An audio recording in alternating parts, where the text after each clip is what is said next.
반갑습니다. 반갑습니다. 지난달 학교한 분도 있고 오늘 처음 뵙는 분도 있는데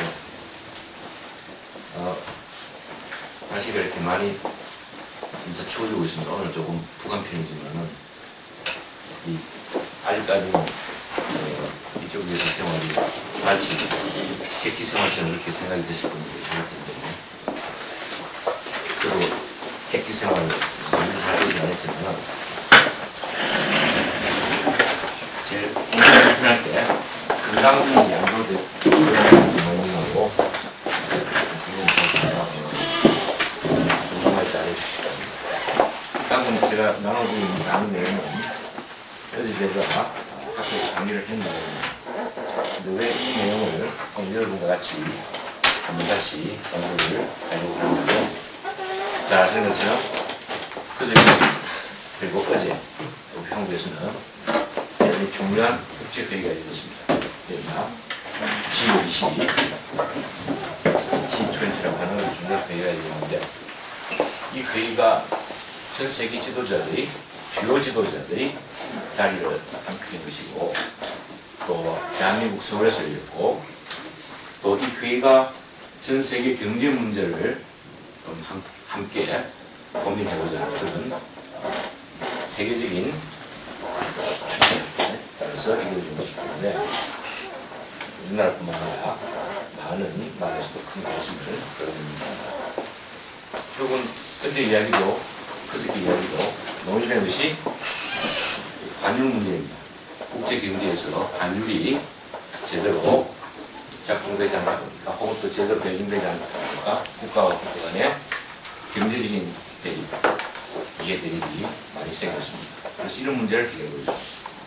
그럼 국제사회에서처럼 오늘날 왜 경제 문제가 크게 논의되기 시작하는 것인가? 이것은 제가 볼 때는 세계화와 분명히 관련이 있다. 그런 뜻에서 오늘 주제는 세계화와 관련해서 여러분에게 제 생각을 한번 들려드리고 또 여러분 혹시 질문 있으시면 그에 대해서 다시 한번 토론을 할 수 있는 그런 기회를 갖고자 이런 주제를 선택했습니다.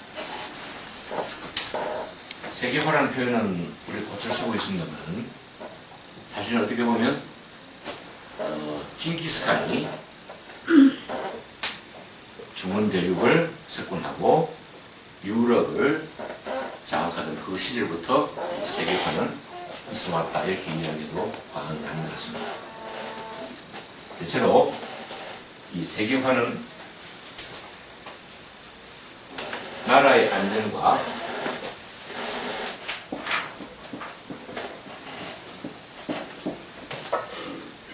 그리고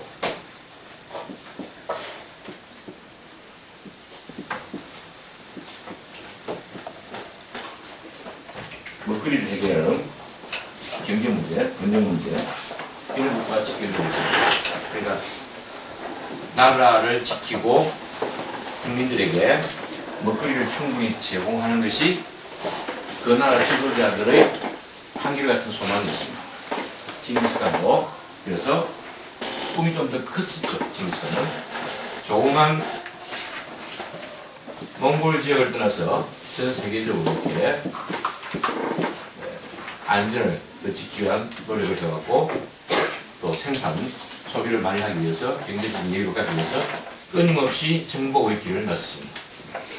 그러다 보니까 폴란드까지 또 터키를 목표로 해서 아랫지방까지 제일 많이 세계를 정복했던 지도자는 항상 징기스칸입니다. 이게 징기스칸의 생각은 전 세계를 하나의 단일 세력권으로 묶자 그런 뜻이죠.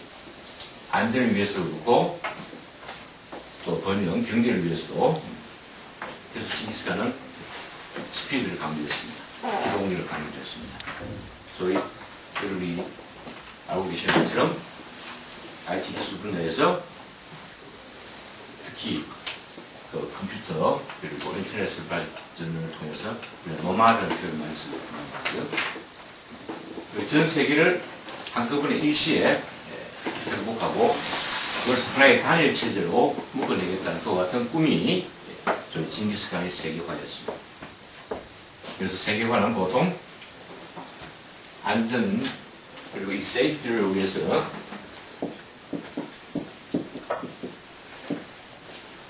이것은 보통 요즘 말로 뭐라고 표현합니까? 요즘은 이 군사력, 힘을 뭐라고 그럽니까? 어떤 파워라고 그래요? 컴퓨터 이런 소리가 단단한 것하고 안에 들어간 단단한 건 하드죠. 안 내용 소프트입니다. 그죠? 그러니까 나라 지키는 세이프티 문제를 모두가 다 이건 하드 파워입니다.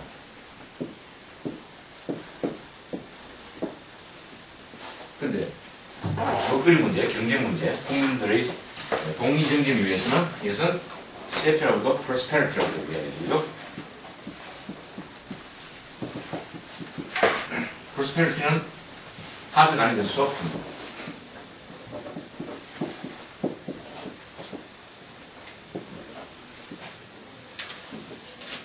그런데 세계화를 위해서는 하드도 필요하고 소프트도 다 필요하다.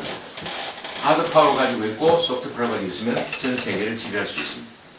이게 말하자면 2차 세계대전 이후 소련이라고 하는 공산주의 체제가 붕괴되면서 미국 혼자의, 미국 단독의 국제 질서가 가능하다는 생각을 갖게 해준 원인이 바로 미국이 하드 파워와 소프트 파워를 모두 장악할 수 있었기 때문에 미국에 의한 세계 질서다. 그런 표현을 쓸 수 있을 정도였습니다. 다른 말로 표현하면 징기스칸이 당대의 꿈을 전 세계를 하나의 시장으로 묶겠다는 생각이 2차 세계대전 이후 미국의 경제 번영과 또 핵보유 이런 것들을 통해서 미국이 전 세계를 하나의 단일 시장으로 묶겠다는 생각을 갖게 된 것이죠. 그래서 여러분 아는 것처럼 IMF라든가 IBRD 이와 동시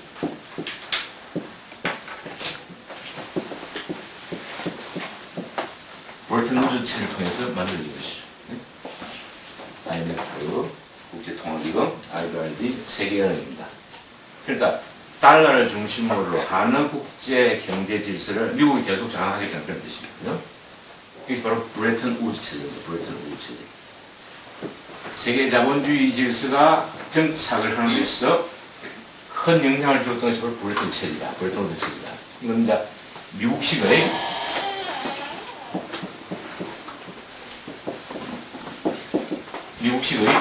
세계 경제 질서의 뿌리입니다. 바탕입니다. 그러니까 미국은 달러를 기축통화를 해서 전 세계 자유무역을 촉진시키기 위해서 미국 중심의 국제사회를 만들겠다는 그런 꿈을 계속 가지게 되었습니다. 물론 미국식의 이런 세계 질서에 대항하는 공산주의의 어떤 그런 그 세계화 추진도 있었죠. 예를 들면 스탈린이 집권을 하고 난 뒤 전 세계를 공산화하기 위해서 소비에트화를 전 세계에 추진하겠다. 그것은 바로 공산주의 세계화입니다. 미국은 미국 나름대로 이런 브레튼 우즈 체제를 통해서 자본주의 세력을 확산시키고 위해서 결속을 시키기 위해서 노력을 하는 이런 가운데 소련식의 세계화는 공산주의 세계화고 미국식의 세계 질서는 바로 자유무역을 확대시키는 것입니다. 하나로 표현하면 이것은 다 자유무역을 위해서 만들어진 골격입니다.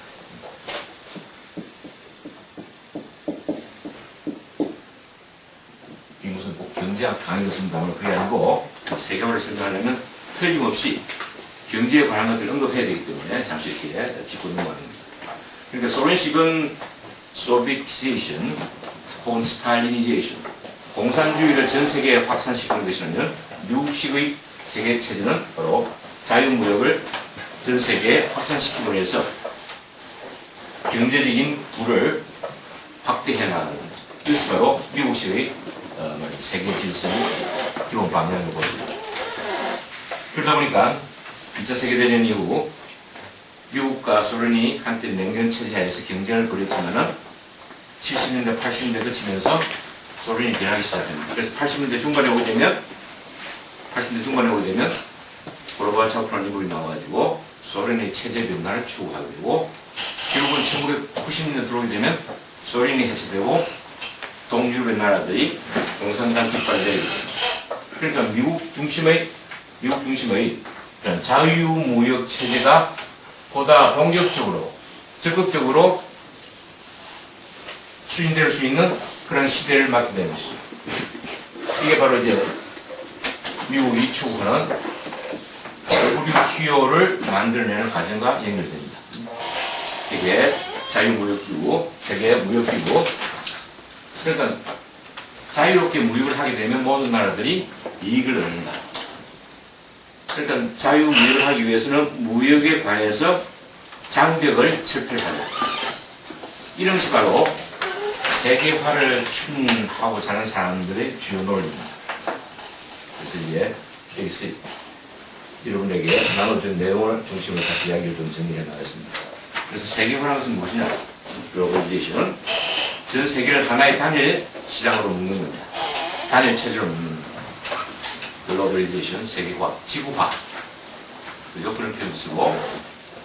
그래서 이 지구화, 세계화의 의미는 세계 자본의 지리적 재배치를 의미한다. 세계 자본의 지리적 재배치. 돈은 이윤을 남기는 곳을 찾아다니게 되겠다는 이야기입니다. 자본을 가지고 있게 되면 그 자본은 이익을 남길 수 있는 곳, 이윤을 남길 수 있는 곳을 찾아다니게 됩니다. 그러니까 이것은 자본의 재배치. 그래서 돈은 항상 대접받는 곳으로 흘러 들어가기 마련이다. 그런 표현을 곧잘 쓰고 있습니다. 자, 그럼 이런 세계화가 이루어진 여러 가지 원인들이 있을 텐데 그 원인들은 무엇인가? 어떻게 보면 세계화는 잘 사는 선진국이나 못 사는 선진국이나 모든 국가에게 커다란 영향을 주어왔습니다.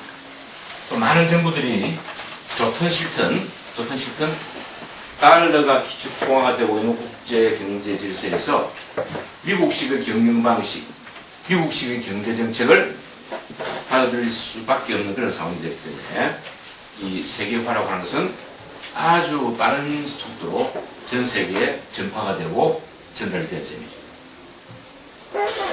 그 이유를 대충 5가지로 짚고 있습니다. 신자유주의가 대두됐다. 신자유주의. 세계화가 전 세계로 확산된 데서 신자유주의가 영향을 줬다.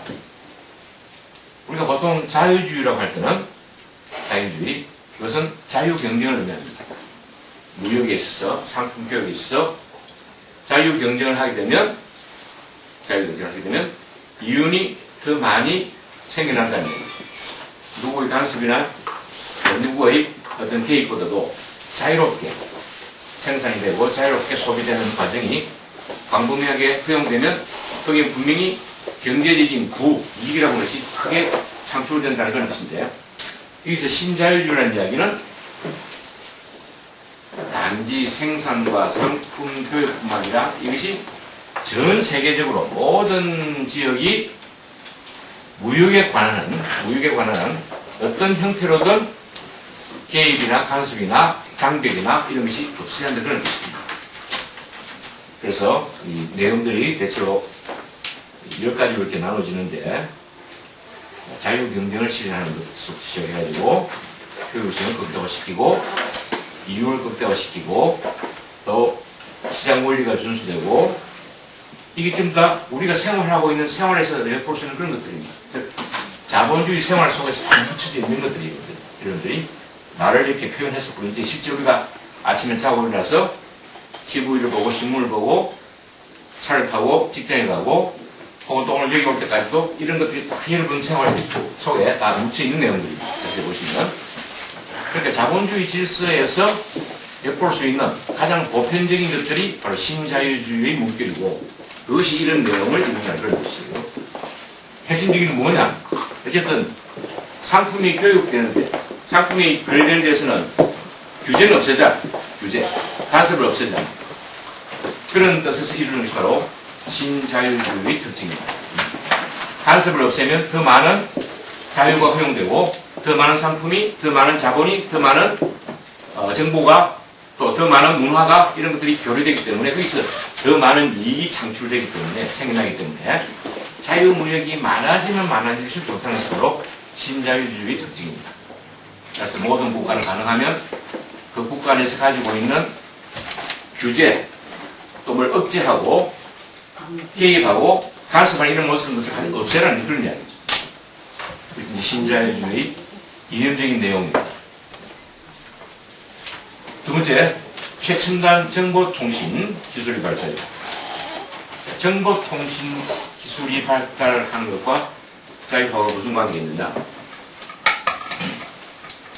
여러분 송금을 할 때 요즘은 쉽게 할 수 있죠, 그죠? 인터넷 뱅킹도 가능하고 또 이 자동 인출기에 가서도 할 수 있습니다. 또 물론 은행 가서도 할 수 있고, 그리고 과거에는 어떻게 했냐? 제가 대학 다닐 때 또 결혼해가지고 시골에 계신 부모님께 돈을 붙일 때 어떻게 했냐? 모두가 다 은행 아니면 우체국 가가지고 번거 다 작성을 해가지고 은행원한테 제출하고 은행원이 주산, 그때는 컴퓨터 없습니다.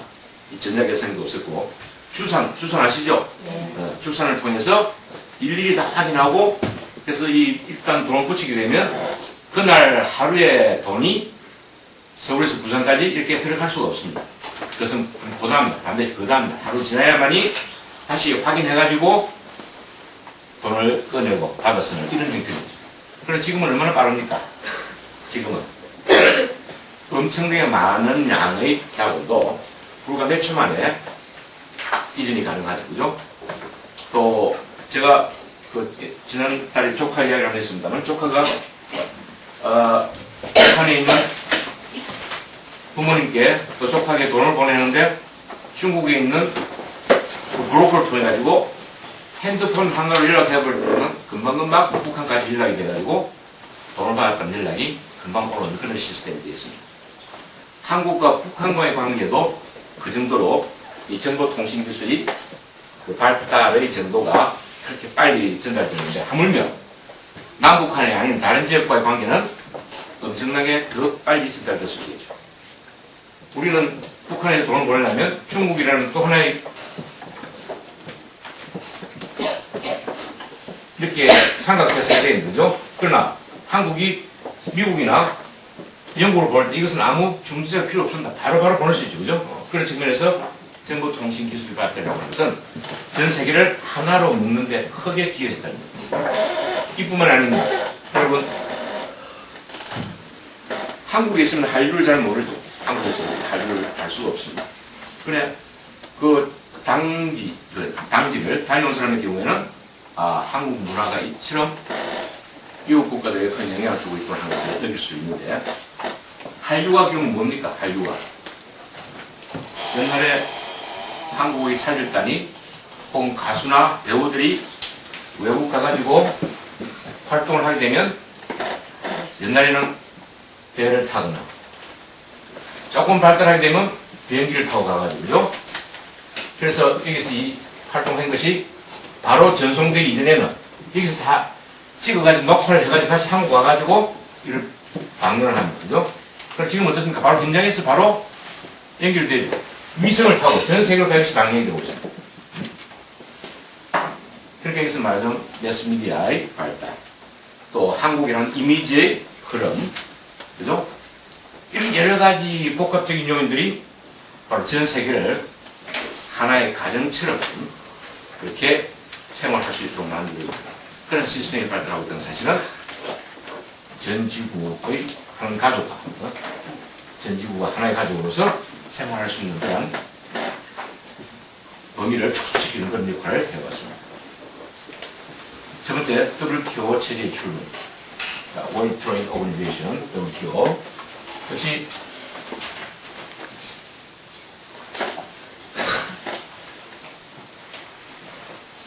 자, 자본주의 질서에서는 아까 말씀드린 것처럼 무슨 체제라고 했습니까?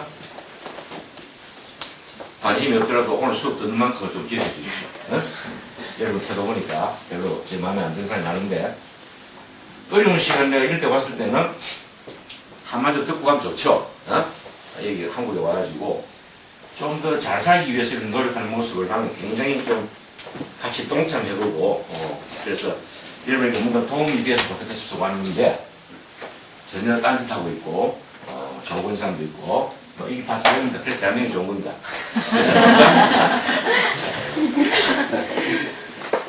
자, 미국식의 자본주의 유산 앞에 말씀드린 것처럼 브레튼-우드 체제라고 했습니다. 그죠? 이것이 세계 은행을 만들고 IMF를 만들고, 그래서 전 세계가 자본주의를 지지하는 국가에 대해서는 원조를 해주고 후원해주는 그런 시스템이 갖춰졌습니다. 그럼 공산주의 국가는 뭡니까? 국가는 이것은 자본주의 국가와의 그죠? 장벽을 쌓아가지고 공산주의 국가들끼리만이 서로 상품을 교육하고 그죠? 자본을 이동시키고 그와 같은 체제는 코메콘이라를 통해서 만들어졌겠죠. 그죠? 코메콘. 그러니까 전 세계가 자본주의 질서와 사회주의 질서, 공산주의 질서 이렇게 시장이 나뉘어져 있던 시대에는 이 국제 경제 질서라는 것이 양극적으로 되어 있기 때문에 서로 간의 교역이 상당히 제한적으로 이루어질 수가 없습니다. 공산주의 국가들은 소련의 눈치를 봐야 되고 자본주의 국가, 민주주의 국가들은 미국의 눈치를 봐야만이 통로가 겨우 이루어지는 그런 사회였습니다. 그런데 앞서 말씀드린 것처럼 점차 공산주의 세력권들이 무너지게 되고 90년대 지나서는 마르크스 레닌주의가 완전히 사장되어 버리는 상황에서 자본주의 질서라고 하는 것이 점차 이렇게 파고 들어가게 됐습니다. 그래서 본래는 브레튼 우드 조치를 통해서 자본주의 국가들끼리만이 하나의 시장을 만들자라고 노력했던 것이 이제는 전 세계를 다 하나의 가족으로 만들자. 그것이 바로 세계 무역기금 WTO. 그래서 WTO의 어떤 뭐랄까 되돌아가 행성이라는 이야기는 다른 말로 표현하면 이제는 국가와 국가 간에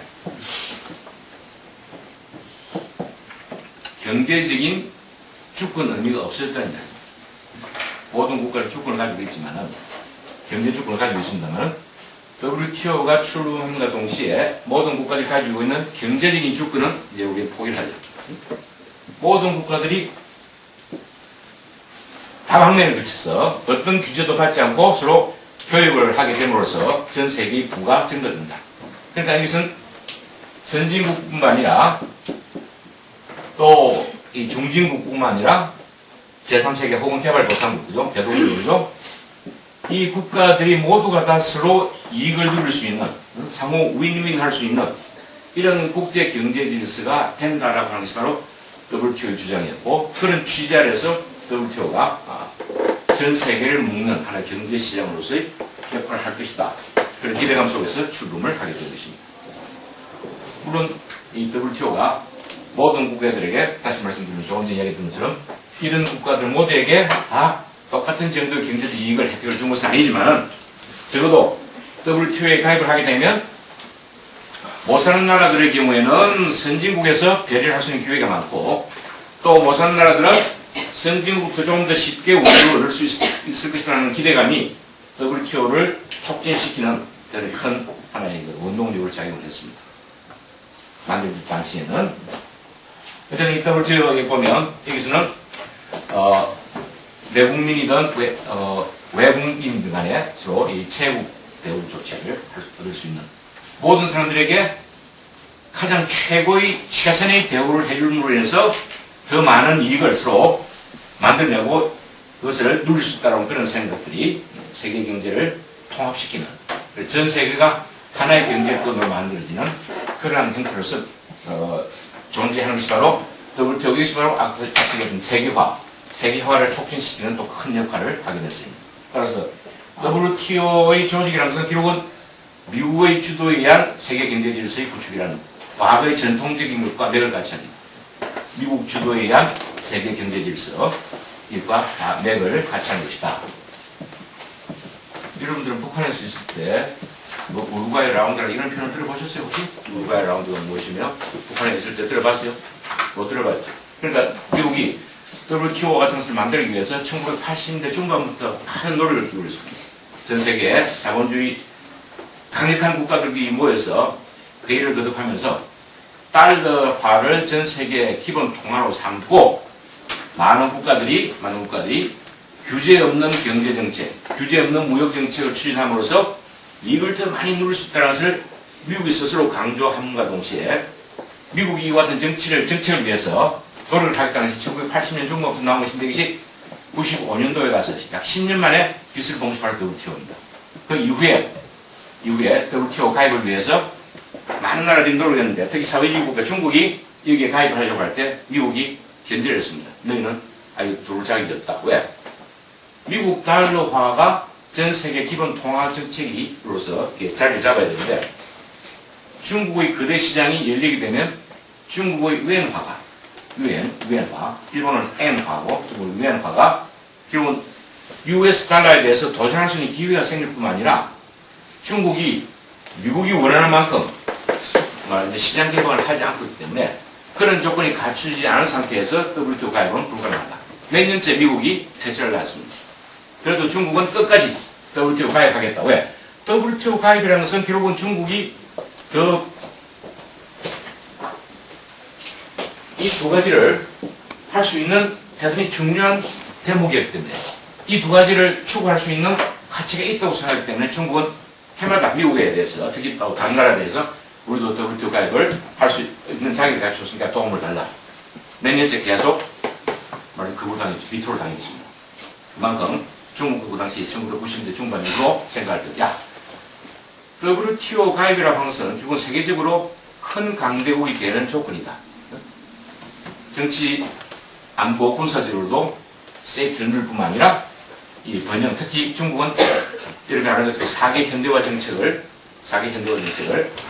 1980년, 특히 78년 이후부터 병소평의에서 꾸준히 추구해왔습니다.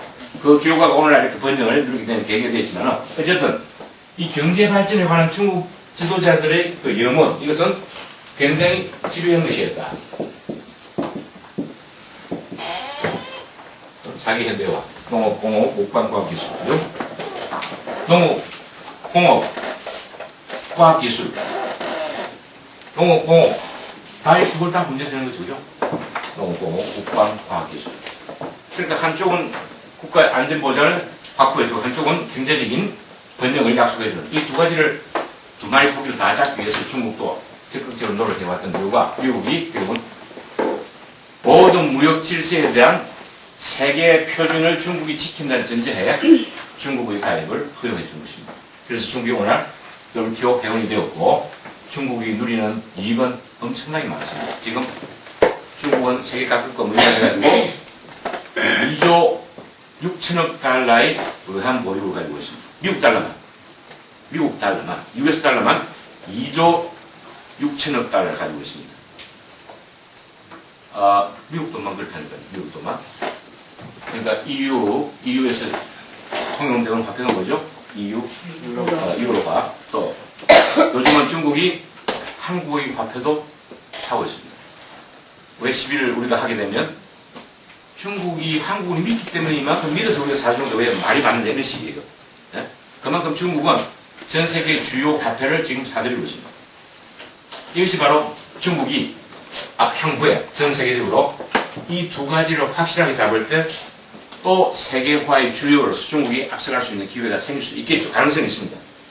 그런 측면에서 지금 미국이, 일본이 어떻습니까? 중국을 굉장히 견제를 하고 있는 이유도 바로 그런 힘의 균형이 깨져서는 안 된다는 그런 서방 국가들의 생각이 중국을 견제해야 된다는 명분으로 통하는 것이죠. 어쨌든 WTO는 WTO는 이런 상당히 전 세계적으로 전략적인 내용도 갖고 있으면서 또 한편으로는 그 국가가 세계화를 지향하는 데 있어서 가장 첫 리드가 되겠다. 첫 주자가 되겠다. 이런 측면에서 대단히 중요한 국제기구로서의 역할을 다하고 있는 그런 부분이 있습니다. 한 10분만 쉬었다 합시다.